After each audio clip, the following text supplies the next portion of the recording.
my now husband proposed the summer before my dad passed. It was July of 2012. At that time, we were planning a January wedding. And, my hope was like, oh, he's going to get through this. We're going to get to that end. And come September, we got the news that we didn't have that long, that we needed to make a decision for him to be there, that we needed to move up the wedding. And so we moved up the day. We got married on my birthday on September 29th. And my dad held on. And he passed 3 days later. Our grief journey was mixed with this. We were all together on a Saturday, like all of our friends, all of our community gathering to celebrate our wedding. And the exact day, a week later, we were all gathering to remember him at his funeral. And so it was a very whirlwind of emotions of navigating new marriage, stepping apart from family, grieving my dad's loss, feeling guilt from not processing and being with my family. And it took a lot. That process took a lot of years to work through and grieve and process that this was our story and this was our journey. And even now, years later, while I wish more than anything,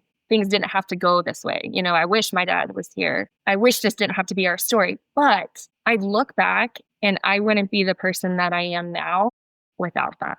I wouldn't be in this job.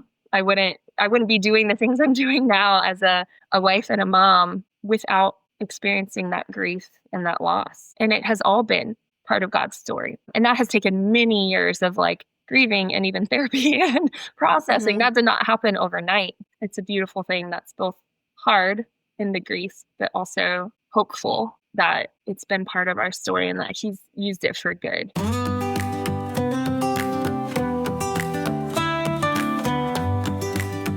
Welcome to the Inheritance of Hope podcast. Every day, 562 children lose a parent to terminal illness. They shouldn't have to face that alone. You can pretend to avoid the painful realities of illness, grief, and death, or you can deal with the real stuff in caring community. On the podcast, people in Inheritance of Hope's community share raw, personal stories of pain, trials, and the shadow of death, which are also stories of joy in terminal illness. Find more Inheritance of Hope community at inheritanceofhope.org. Hey all, my name is Ellie and I'm your host for this episode of the Inheritance of Hope podcast. Today is going to be a great conversation with someone who has played a lot of roles in the Inheritance of Hope world, both as a family served and now as a staff member. And I think her perspective is going to be really compelling and hopefully will resonate with you as you listen. So go ahead and introduce yourself. Hi, everybody. My name is Nicole Riley, and I am on staff here at Inheritance of Hope. I'm our Hope at Home Group's Marketing and Development Coordinator. I am also a wife and a mom of 2 girls, and I have been with IOH for a little over 2 years now, which is crazy to believe. My family was actually served in 2011, November of 2011, on a legacy retreat. My dad was diagnosed with pancreatic cancer at the age of 50 or just shy of 50. And we had the opportunity to attend a legacy retreat.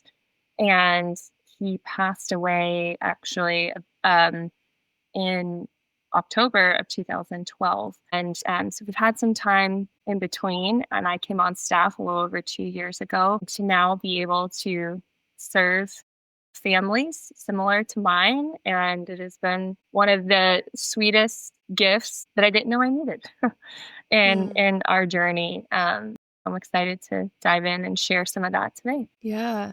Well, and fun fact, Nicole and I actually started same day. Yes. So we were both new in our roles. We were both on the Hope at Home Group's team. And we kept checking in with each other. Like, have you ever worked at a place like this? This isn't real, right? This isn't a real job. As we were learning the Inheritance of Hope culture at the same time and meeting everyone, we're like, I've never worked anywhere like this. And so it's just been fun to have a buddy at the same time, and I've just grown together and still love Inheritance of Hope. Yes. The same, if not more. Absolutely. And so fun to see how it's grown since then too, because Ellie and I were on the same team and now we've like our teams have grown and now Hmm. podcasts, our Inheritance of Hope podcast has been born and legacy video. You've done so much with legacy videos. And so it's just really cool to see how our journey together on day one as newbie buddies Yeah. budded Yeah. and fostered over the little over 2 years. Oh, that's exciting. Right. Yeah, and I feel like there's so much that we can unpack because, like you said, it was like around 2012, or was it 2012 that you were first introduced to Inheritance of Hope? So it was actually 2011. We went on a 11. retreat, and then my dad passed just shy of a year later in 2012. Okay. So yeah, 2011 is a while, between when you actually started working here. So I know that there's so much to unpack. But I would love to hear more about your dad because this is, he's the person who kind of was the reason your family was introduced to Inheritance of Hope and was a family served. Mhm. How would you describe your dad to someone who's never met him? I was just reflecting on this a little bit yesterday. He was such a big personality. He was larger than life in a lot of ways. He was very much a family man, very much loved his family so well. He actually came from a really tough, he had a really tough upbringing. And he was so determined as a dad to just love his family so well, to provide for his family and pave a way for us that was very different from what he had growing up. And we see that so much in his journey and just how intentional he loved people and how well he loved people. He was such a hard worker and was very attentive to detail oriented. And yeah, just worked really hard to provide for all of us. Had just a really fun personality in the mix of that too. His name is Bobby, but to some that were really close, he had the Fun Time Bob.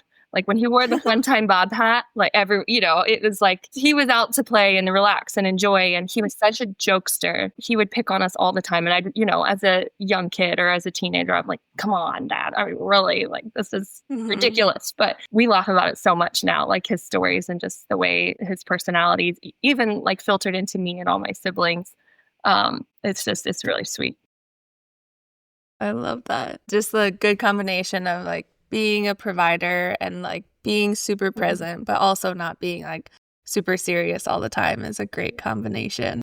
Yes, absolutely. And he was so intentional in a lot of ways. One thing he's actually started, one of our favorite traditions growing up was he actually started with me at, I think, around 3 years old. Birthdays were such a big deal to him. And so they were so special. And so at the time I was 3, he started like daddy daughter birthday lunches where like on our birthdays he would pick us up from school, check us out at lunch, and we would go have a one-on-one lunch date and then one-on-one shopping date after. And the rules were like, I have a limit, like once you get older especially, he's like there's a budget and a limit, but like we'll go where you want to go. And it was just, as a kid initially it was like we get to shop and pick whatever, but now, especially as we got older, it was just the time. It was that one-on-one intentional time that each of us got with him that we know nobody else could have that time with him.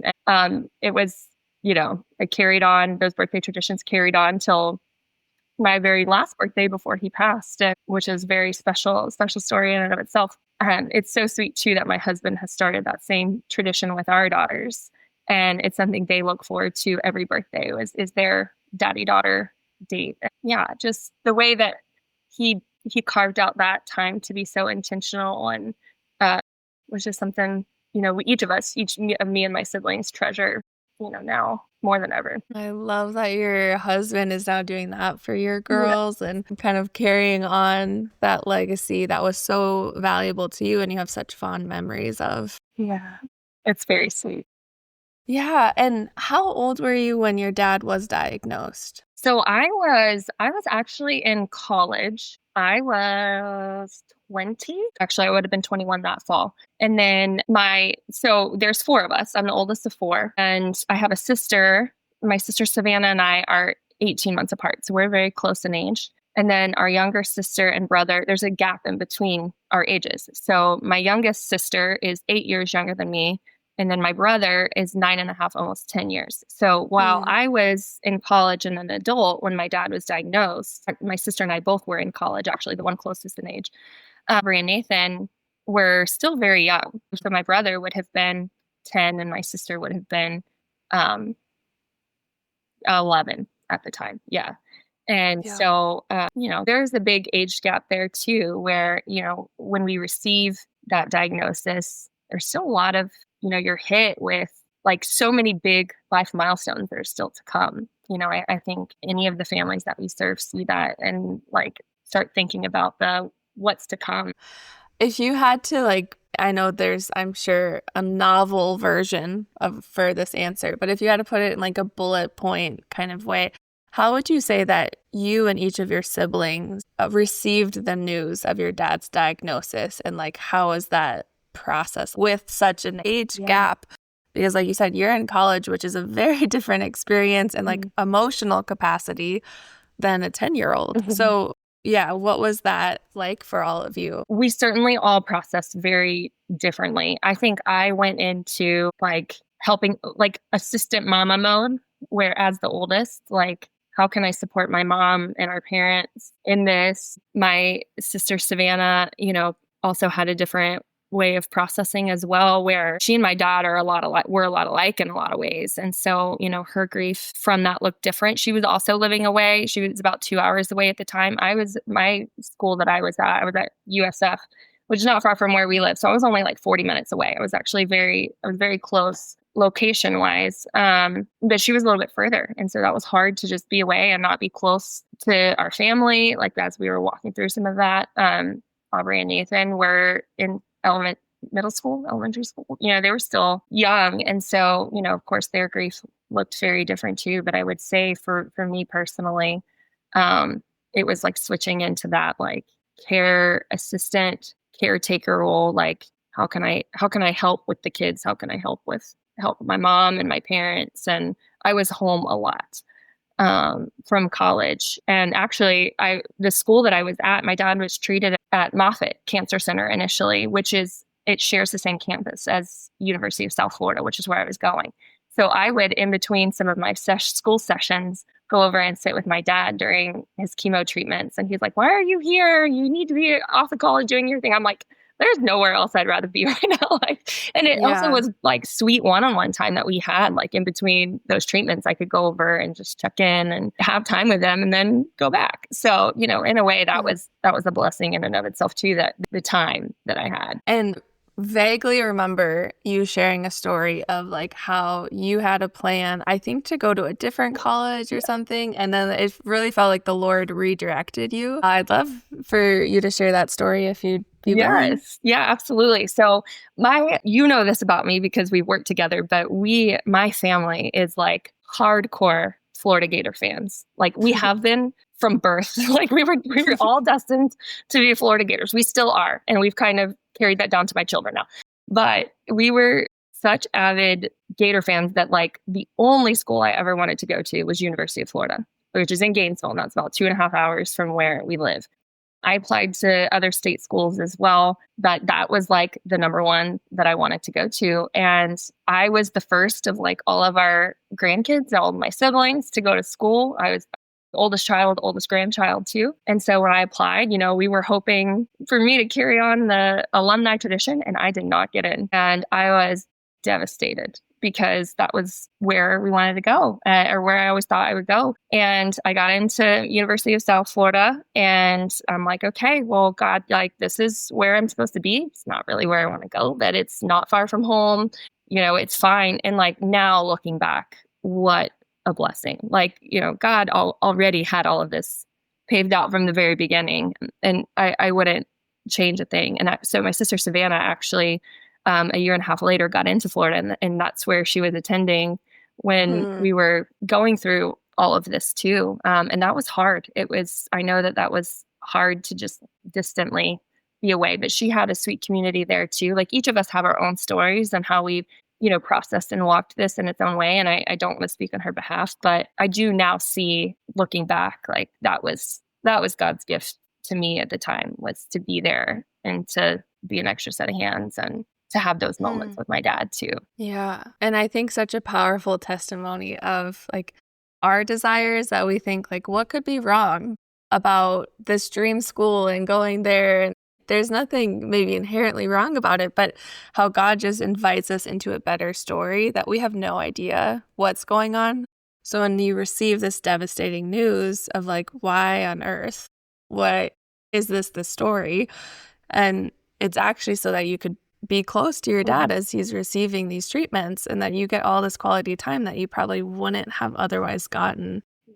And I remember the first time you shared that story, I think I got goosebumps. I'm just like, that's such a cool God story. Yeah. And we, even in the midst of his treatment, so he started at Moffitt Cancer Center, which was not far from us. And then as his disease progressed, he actually did a trial at MD Anderson in Texas. And so even being close enough, like I was home a good bit. My parents had to move out to Texas for 6 weeks for him to do the trial. It was not something they could go back and forth, to. And so that close proximity too was very sweet to be able to be home and help with my younger brother and sister. We had other family that came in and stayed as well, but just to like help carry on a little bit of stability for them and, be a familiar family member that's there as well to just help keep things moving along was also a sweet treasure, looking back in that time. No kidding. As you're just talking about like your college experience kind of coinciding with, your dad's illness, it reminds me of, I feel like if you're a listener to this episode, you're just getting like a huge peek behind the curtain of like Inheritance of Hope and the work culture and all these conversations that we get to have as coworkers. But it reminds me of a culture conversation we were having with like our CEO and our whole team. And we were going through blessed am I statements, which kind of reflect the Beatitudes in the Bible, like blessed are those who mourn, for they will, whatever. So our CEO had us go through several different books over the course of like months.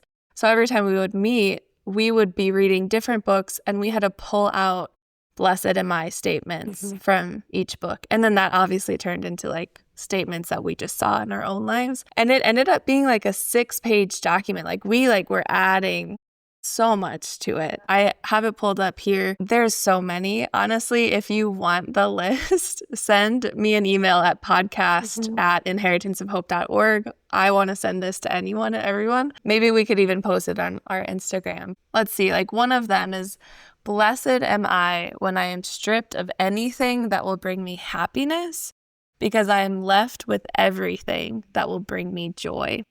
And all these blessed am I statements are it reorients from like the cultural norm of comfort, the comfort culture of like, how can I just be a pack rat and like bring all the things in that are comfortable and safe for me, to like, wow, blessed am I when I don't get into my dream school because I get to be close to my dad. And one of them, I don't know if you remember, but like, do you remember? I think I know what you're going to say. Okay. Yeah. Go ahead. Share your blessed am I statement. Yeah. So while I was away at school too, I wrestled with anxiety, physical manifestation of anxiety over the course of, traumatic incidences over the years. One of which it reoccurred when my dad was sick. And that anxiety would manifest in a way where like my body would physically wake me up at like 4 or 5 in the morning, like clockwork every single morning. And I was so nauseated. It was almost like a reflux type thing. And I would not find relief unless, that I would get sick. And I had zero control over that whatsoever. And it was every single morning. And so while I was away at school, this would go on for weeks, sometimes months. I saw multiple doctors over it. But in those years of like his treatment and being away at school and dealing with all of this, I was waking up at college at like 4 or 5 in the morning. And so I spent that time, I actually started journaling. I started a journal. And I would read scripture or verses and I would just start writing it out. And actually, I wrote it in a book. I still have it somewhere. I would write it in a book and I gave it to my dad actually to read during treatment. And just, some of the things that was comforting to me at the time. And I would give it to him to read. And there were a few things actually that he would like write back that were encouraging as well. I need to actually find it because I have not pulled that out in some time. But it was one of those moments where, as we were doing this exercise, the blessed am I believe I shared, blessed am I in like the thick of my anxiety. And, when I can't sleep or when I'm waking up early, that I have the opportunities to be up and to be with God and to sit and just journal and to, pray truths over our life, over my dad, over our family's life. And it was that time, now looking back, is what carried me and sustained me in our processing and in our like just getting to the next step. I mean, sometimes it's just let's get to the next scan, let's get to the next doctor's appointment, let's get to the next whatever is next. Like you have to think in those kinds of increments when you're processing, because you can't let yourself get too far ahead of the what ifs of like what's going to happen. It goes there, but in order to like deal and process, you can. And so those early hours sustained me for sure, keeping me close to God in those really hard times. Yeah. Yeah. And I mean, to someone who is not a believer or has not heard the gospel, if they hear like, blessed am I when I can't sleep because I am so anxious because I can pray. Like that doesn't make sense. It's a very countercultural thing of like, why would anyone say, blessed am I that I'm getting a lack of sleep every single night. My body will like not let me sleep. And I'm just going to read a couple more that just really stand out to me. Again, email me. I would love to send this out. One of them is, blessed am I when I'm rejected because I am free to pursue a better source of security and identity. Ooh, like if you ever have gotten a rejection email or like have been rejected by a person or the job or whatever, man, you would never in that moment be like, wow, this is a blessing. This one is good too. Blessed am I when I experience brokenness in this world because I'm reminded I wasn't made for this world, but for God. And so again, like that reorienting. And I think I'll end with this one because I could go on. This whole podcast could be about this document. That would be a good episode idea in the future. Right. Yeah. Yeah. If I'm ever not able to find guests, I'm just going to spend an hour talking about this. But I think this one also applies to you, and I'd love to hear your insight on it. But blessed am I when I grieve deeply because I loved deeply. And I think that just goes so well with like, okay, your dad obviously did end up passing away because of this cancer. And obviously there's a grieving process. And that's because you loved him so much. It wouldn't hurt unless you really loved him. And I know grief can be really complicated, especially with difficult relationships. But if to whatever extent you're comfortable, walk us through what that grief journey was like for you. Yeah, it was very different for each of us, I would say. On that same note, I want to mention too, shortly after my dad passed, our pastor at the time had shared, my dad was an elder in our church. And so like our whole church family really felt his loss too. And so I remember him preaching and sharing shortly after. And, he shared that our tears and our grief are a form of worship because of that, almost that same thing where you're like, blessed am I that I grieve deeply because I loved deeply. And that was transformative to me in a lot of ways, because I think as an oldest or as like that caring personality, it's like, I've got to keep it together for my mom. I got to keep it together for my parents or for my younger sibling. And just hearing that, like, our tears are a form of worship was so helpful for me, that like, it's a part of the grieving journey too. So thankful to God for blessing this person and that deep love that we got to share his creation through my dad's life, that we got to be blessed by and experience for the 50 years that we had him, that we can worship God in that way through our tears because it's good. And that was a really transformative way of thinking that he presented that I had never processed before. And I would say then, that carried on in our grief. I think mine was a little unique in a sense that at the time I had been dating my now husband all through high school. And so he was a big part of this journey with us too. At this point, we had been dating for like 5.5 years. And so we had plans to be married. My now husband proposed while my dad was sick. that was kind of already on our trajectory and where we were headed. And so, in the thick of that too, we were processing and dealing with like, okay, when do we get married? And dad is sick and we want him to be here. I'm going to try to get through some of this. In that planning, my now husband proposed the summer before my dad passed. It was July of 2012. And at that time, we were planning a January wedding. And, my hope was like, oh, he's going to get through this. We're going to get to that end. And come September, we got the news that we didn't have that long, that we needed to make a decision for him to be there, that we needed to move up the wedding. And so we looked at the calendar, and we essentially had like 2 weeks. So we were looking at 2 dates in September to try to like quickly plan this. One happened to fall on my birthday, which would have given us 2 weeks. And then one the weekend before. And so as we were looking at the process and like how we can make it work, we're like, okay, well, we will set the date for my birthday. And we kind of joke about it then too, because even in the thick of my dad's illness, I told you we were avid Gator fans. He even said to me, Nicole, you cannot plan your wedding on a Florida Gator football game. We're at the home game. I'm like, are you kidding me right now? Like you're dying and I want you. He's like, you can't do that to our friends. So September 29th was a non-Gator football. It was a bye week. It was like, just God carved that little day for us. It's like the funny in the midst of it all. And so we did.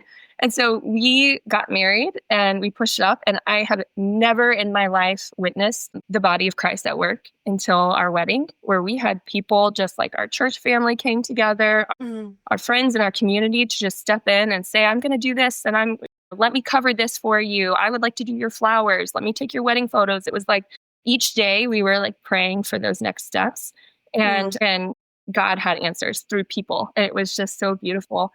And so we moved it the day we got married on my birthday on September 29th. And my dad held on and he passed 3 days later. And so to answer your initial question about grief, our grief journey was mixed with this. We were all together on a Saturday, like all of our friends, all of our community gathering to celebrate our wedding. And the exact day, a week later, we were all gathering to remember him at his funeral. Wow. And so it was a very like whirlwind of emotions of like navigating new marriage, stepping apart from family, grieving my dad's loss, feeling guilt from not processing and being with my family. And it took a lot. That process took a lot of years to work through and grieve and process that this was our story and this was our journey. And but God was at work in it all too, through our community and through people, through our very unique and very special wedding story. Like I look back now and that day was a miracle in a lot of different ways, but just to see that he was able to use different elements of our story to just still be near to us and still feel his peace and comfort, it was a gift in a lot of ways. Thank you for sharing that. That's a beautiful story. And I haven't even heard all of those details yet. So I know all of the listeners who maybe this is their first interaction with you, that is just such a beautiful and complicated testimony, right? I feel like in grief, if you have not experienced grief up close, it feels like this is really hard, or life without grief is very easy. And it's like, no, it's so complicated. Grief, as you're telling the story of your dad's last weeks, you were laughing and telling a funny story, and there's humor and there's heaviness, there's joy and there's sorrow. And I think if we can all kind of just hold that tension, not that it makes it easier, because I feel like it would almost be easier in my mind of I just want it to be hard or I want it to be good. Right. It's complicated when they're mixed because I don't know how to feel, and makes it difficult. Yeah. But that's honestly just how we're wired. That's how life works. So I think you articulated that complicated aspect of grief really well. Thank you. Thank you. And, I know I shared a little bit earlier about our birthdays and our birthday celebrations that my dad had. And so even looking back now, that the only dates available for us to pick our wedding day was on my birthday. And so we really got to have that last like birthday hoorah in a way that like was the birthday of all birthdays in a way. Yeah. But just like we serve a God of detail. And like even in the midst of the hard, for like those to be our most treasured memories growing up. And then for him to be so kind as to give me that has taken a lot of years to process and grieve, to see things in that perspective. I can now look back and say, like, there was good in that hard. Yeah. Yeah. And that's one of the reasons why I was so excited to have you on as a guest, is because I think you have a unique perspective, because you were served a decade ago, over a decade ago. We're coming up on 13. Well, his passing is 13 years this September. And it was almost a year before that. So yeah, 14, My goodness. almost 14 years ago. Yeah. So you have like this longevity perspective, and all of these interviews are amazing in their own ways. But I did just want to get your perspective, because you are a little bit more removed from like the initial sting of grief.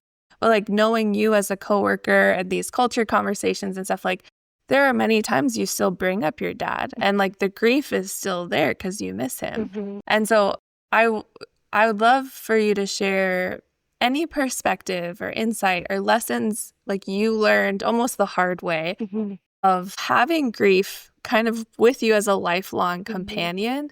And how do you navigate that, even like as you now are a parent or you're like a full-on adult, Yeah, it's one thing I wish I had done sooner was get into therapy sooner, probably. And I say that very seriously. I wish, mostly because there was also, for me personally, was such an identity shift from like when you get married in general, without the complicating factors of the grief and the loss in the midst of our journey. Like when you get married, there's an identity shift there in and of itself, going from, child and then to a wife. And so processing that with layers of really hard grief on top of that, I wish I had gone into processing that sooner. And also, and I've said this before in Hope at Home groups, I wish at the time we had opportunities like Hope at Home groups available for our family. When Ellie and I came on staff, we had the opportunity to serve in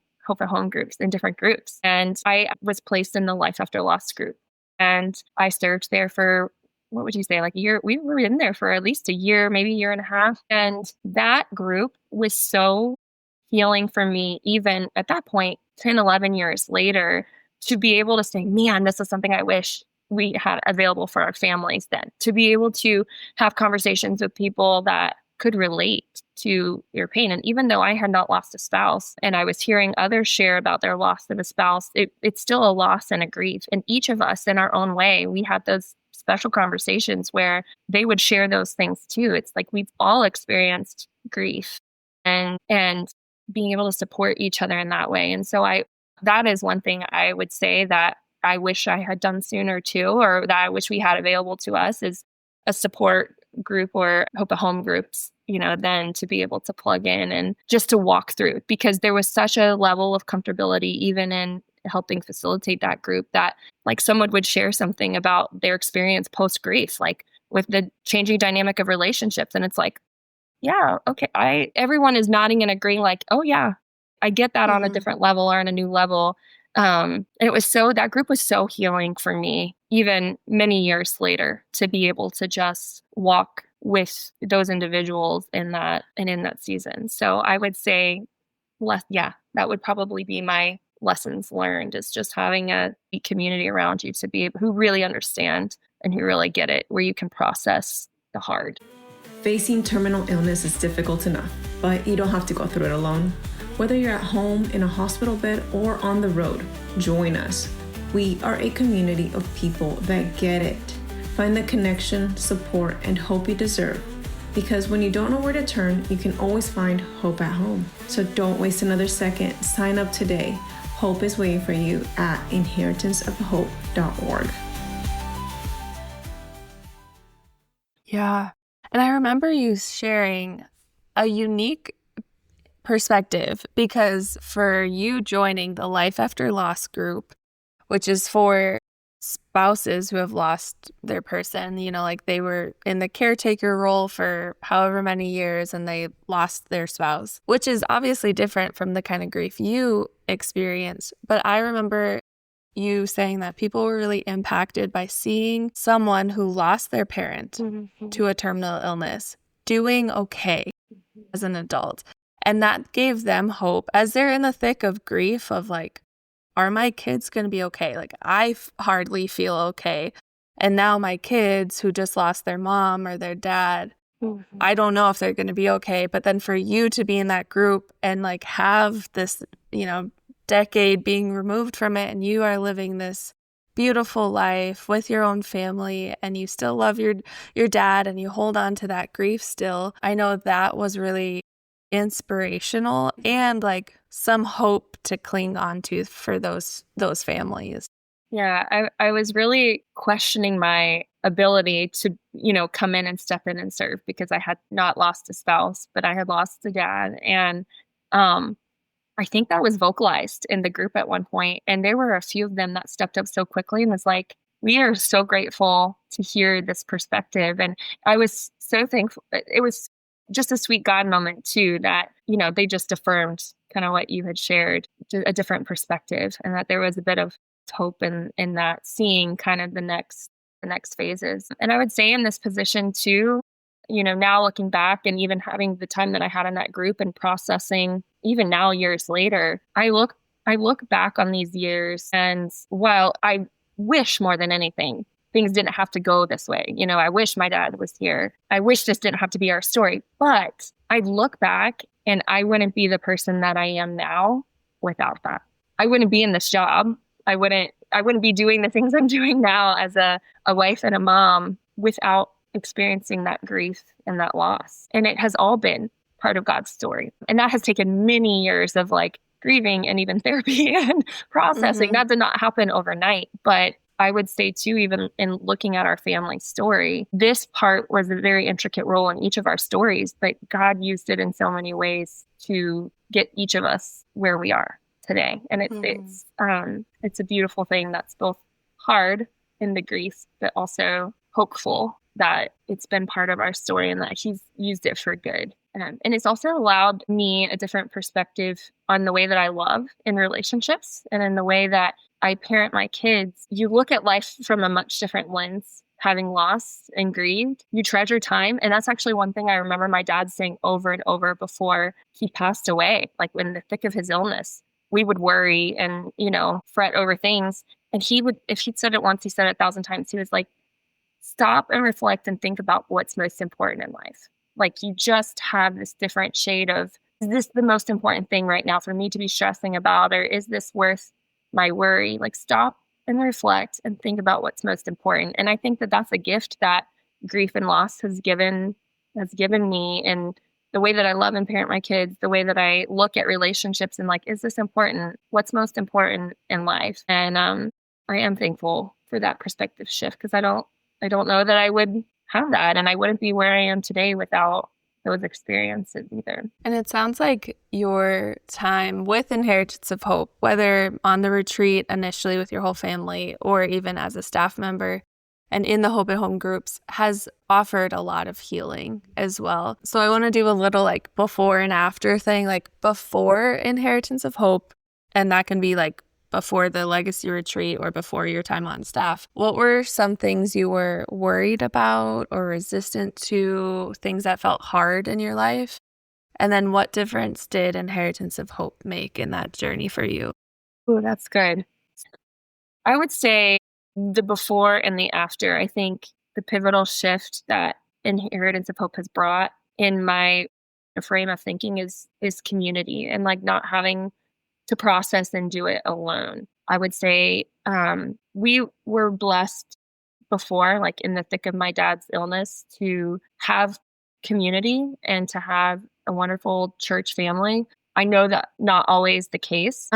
And so in the thick of it, we felt like we had a really sweet community. But even just being able to go on the retreat and to have conversations with people who were in that same season of life was just, there was a level of comfortability there that didn't need to be explained. And I would say too, coming on staff, and having the opportunity now, like in serving in groups and to, to be in there and experiencing those conversations, I think that was a big shift that was something that was very scary before. Like we were blessed and had a wonderful community, but then there was still a level of like, not everybody fully understands and processes what we're going through and, and how we're dealing and coping. And I think that's something that even now, I think that's part of the healing element that Inheritance of Hope and serving in groups brought to me now years later, is like being able to have some of those conversations and knowing that like that situation was not unique just to us. Like there are others who get it. And I would say that's what spurs me on and gets me excited so much about this job and this role is I think of families like mine that are navigating this, yes, as a community, or maybe they don't have a community and they don't have somebody that they can have those conversations with, or those unsaid things that's like, yeah, me too. Like you can say the things without saying the things. It's like you can sit and nod together and be like, yep, you don't have to use those words to get it. I get exactly what you're talking about. And I think that's been probably the shift, like the before versus now, is being able to have that community. That's so good too. And as you were saying that, it reminded me of a different facilitator, and I can't remember what a Hope at Home group this was. Maybe Life After Loss, I don't know. But he was saying that it's amazing to see the role that each of these people play in each other's lives. It's online, you join a Zoom call, so you're all across the US. But like when you lost a spouse, they're the person you talk to about like all the little things. And so now he got to witness all of these adults across the US kind of bringing those things to each other of like, I'm going in for a colonoscopy this week. Things that you're not going to post on your Facebook or you're not going to just share with anyone. But these are the people who get it of like, yeah, you can share like the heavy things, the amazing things, but also just the mundane things. And I saw this beautiful video like describing like why people get married. And it's like, because we want a witness. We want a witness to our lives. Someone who will say like, I see you and I care about everything, like the little stuff. I want to know that, you were at a stoplight and this random thing happened. And so I think when you lose a spouse or you lose a person, you also lose a witness to your life. Someone who like is so invested in what's happening. So I think that's a beautiful thing that I've heard time and time again in different ways, that that role is almost played by other people in the Hope at Home group realm and Hope Hubs, which are like the in-person gatherings, the retreats. Everything is like you get those witnesses back. And it looks different, but it's just because you lose a person doesn't mean you have to lose something that's so vital to like human thriving, which is just like being in community and witnessing one another. Yeah. Yeah. So I think you articulated that well. Thank you. And I think that's the body of Christ at work too. Being able to see the people step in ways of support. One thing I remember vividly too in my time in that group was even conversations that parents would have where like you had a single mom, who lost her husband and she's a mom of boys, or vice versa, where you had a dad who's a dad of girls, and they are able to share and support each other in those years of like, I don't know how to navigate this conversation as a mom with my sons, or I don't know how to navigate this conversation as a single dad with girls. And even seeing those parents come together and be like, and sharing those real moments of like offering support with each other, and then them getting to connect outside of group. It was just like a beautiful example of the body of Christ at work, and people linking arms in grief and really carrying each other forward and processing. And it was just, again, I think it brought so much healing to me, but just a beautiful thing to witness that even, there's even scripture to that, like even there's beauty that comes from the ashes. Like there's beauty and there's hope in the midst of the hard. And that's what we have to cling to get through, is those little God moments, or those people, that God puts in our lives to link arm in arm with, step forward. Yeah. I think it's really cool to see your life on display, moving from someone like experiencing grief and like, probably being knocked over by grief time and time again and feeling like, I don't know if I can do this, to like someone who's like found purpose in helping others through their grief and like transitioning into a role where your grief has equipped you for this season. And I do hope that like anyone listening, if you are a parent with a terminal illness or a caretaker and married to someone who has a terminal illness, like that you hear Nicole's story and you just feel really encouraged, like there is hope that your kids are going to turn out okay. And like, look at Bobby, how intentional he was with his legacy and like just being someone who was, you know, kids remember him fondly all these years later. So like I hope is a challenge and an encouragement to like show up intentionally as a version of yourself that you want to be remembered by, because once we're gone, we don't have a say in how people remember us, which is maybe discouraging or encouraging. I don't know. But just knowing like our legacy will live on. It will outlive us. So start showing up today as the kind of person you want to be remembered by and know that there is hope. So yeah. Any last thoughts that you'd want to share before I ask our final question? I would say the only other thing that I would add is just the value and the beauty that Hope at Home Groups has to offer for families that are in the thick of illness or even in life after loss. That is one thing looking back at our story that I wish we had had available to our family, but then even now, something that I had wished I had done sooner was, you know, to be in a group. Like I could see how groups would have shaped so much for me as a young adult, and being able to process with somebody else that was completely removed, you know, from my family dynamic. And so I would say that would be my one last little plug for Hope at Home Groups, that if you're not connected with a Hope at Home group, or if you have a desire to be both in treatment or in illness and even life after loss, they're a wonderful, loving place to be where you can talk to people who truly understand and truly get it. And it's a real beautiful community of support that I just can't say enough good things about. So that would be my last little plug. It's a great plug. It's an amazing opportunity. We have kids groups, teens groups, groups for the diagnosed parent, groups for the spouse/caregiver, but we also have groups if you like are not part of a family system with someone with terminal illness, but maybe you know someone who does, or you just love Inheritance of Hope and you just want to get plugged in and want to learn more and like be in the community.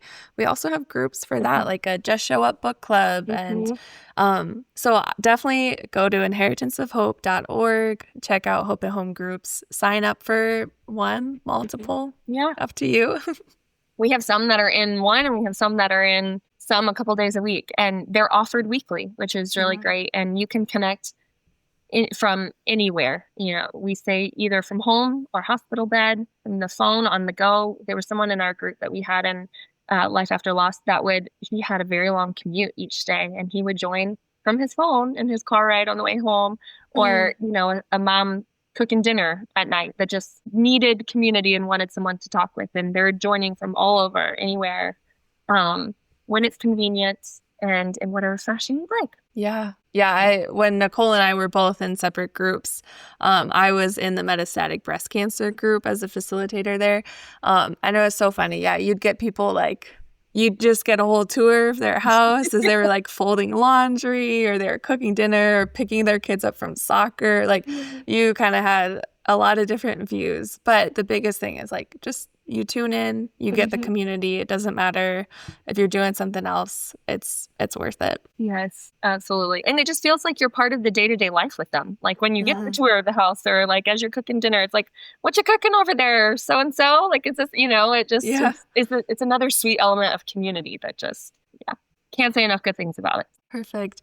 Well, we end every episode, as you may know, with the question, whose legacy has impacted you and who's been influential in your life? Yes. Well, I think it goes without saying, as my dad's legacy and just the story that he lived out, seeing and hearing from his difficult trials that he endured early on, and just the way it transformed the way he loved and leaned in and loved his family, has really just impacted the way that I can now look at life from a very different lens, and treasuring the little moments. It has transformed the way that I love as a wife and as a mom, and how can I carry those traditions that he instilled in me in a lot of ways, and carry them down even to my kids, and just even stopping and reflecting and thinking about what's most important in life, I think was a big impact and a big legacy that he left in my life that has just propelled me forward to lean in love and to be intentional with people in and around my community. That's beautiful. And as soon as you were answering, I think it was even the first question of like, tell me about your dad. I was like, oh, she's already answering the last question too of like, his legacy and how, your husband does the birthday things with your girls now. So just, it was cool to see like how woven throughout the whole episode this answer was.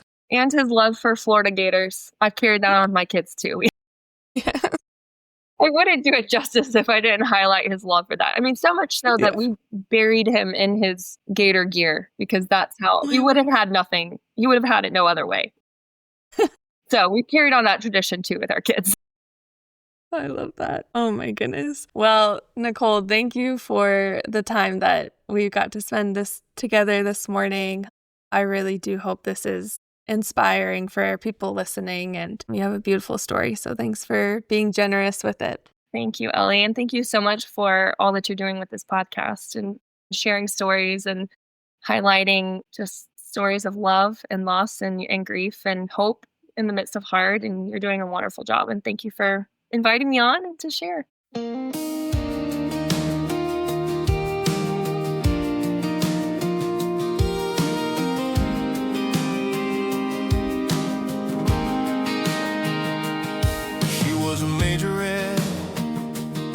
He was the quarterback, high school sweethearts, their bond would last. They got married young, started their family.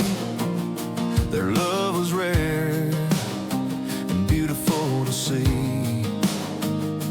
Saturday Gator games, Sundays in church, annual birthday dates, we chose where we preferred. Thanksgiving, New Year's at our family ranch, where we would hunt and ride in Jeeps and have a blast. Make it count every day, every moment. This life we have is precious and unique. Be about the things that are important. Live in love with intentionality. Yeah, that's the Bobby Creed. Nicole's the oldest, the second mama role. Savannah makes a plan, keeps everything in tow. Aubrey the fashionista, a style that's all her own. Nathan's a cowboy, Dad's many heart and soul. Dad's diagnosis when cancer came, it brought us closer. We were carried by our faith. 25 years of marriage celebrated. In every season, only God sustains. Make it count every day, every moment. This life we have is precious and unique. Be about the things that are important. Live in love with intentionality. Yeah, that's the Bobby Creed. Crooked Lake summers, tubing wild and free. Dad's crazy driving had us laughing endlessly. Boat rides with Zach Brown, blasting in the air. Shaggy's angel, we still see and hear him there. Low country boils and family, friends and all. Trips to Hawaii, New England, and the Sugar Bowl. Make it count every day, every moment. This